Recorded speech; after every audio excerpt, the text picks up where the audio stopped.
the cancer-killing education system in Northern Region is TSC. I will wish His Excellency the government, he took the initiative to initiate this public participation. It's anchored in the Constitution, Article 10, because it touches on the national values and principles that any governance should engage the public. At time, the education system was very bullish. It came as a result of chest thumping, more so the CBC. But nonetheless, with all the problems of the CEC, the biggest cancer we have is TSC. And in particular, the CEO of TSC, Nancy Macharia. And I am happy that last week the MPs are now initiating a motion to remove TNC. Alhamdulillah, inshallah, she will be removed. Because she is employing the black horse, white horse syndrome, an apartheid policy to kill education system in northern Kenya and arid areas. From the teacher recruitment policy, teacher deployment policy, and everything. And in fact, we are just talking about the Ministry of Education. The Ministry of Education is now remaining with only 10% of school education system in the country. The rest is with TSC. I want to just highlight one incident.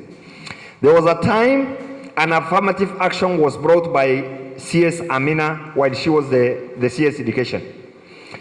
We almost took over 4,000 students to teachers training college, and within 2 months, they were all back home. She refused affirmative action. You can take somebody with C- in English to undertake medical and surgery course on affirmative action ground. You can take a student with D+ in physics to undertake engineering course on affirmative action ground, but not teaching. Why? What is so special with teaching?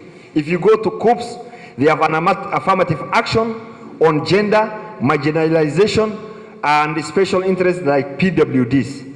If you go to medicine courses, the same. But now that TSC is now the lion managing the education system, from teacher recruitment, employment, deployment, and everything. And unless TSC is tackled, our education system will still be in the deathbed.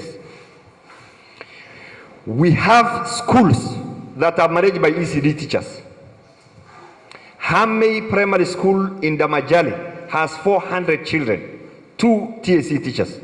I come from a ward where there is a primary school with only 2 TSC teachers up to class 7. We will have no problem with TBC. The problem we have is TSC. And I will wish His Excellency William Ruto should have disbanded the TSC the way he disbanded the special unit that was undertaking extrajudicial killings. For sure.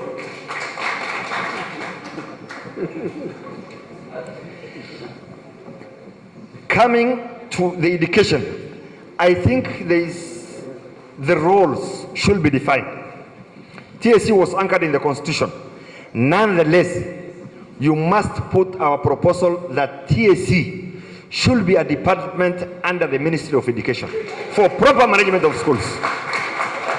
For proper management of schools, TSC must be under the Ministry of Education.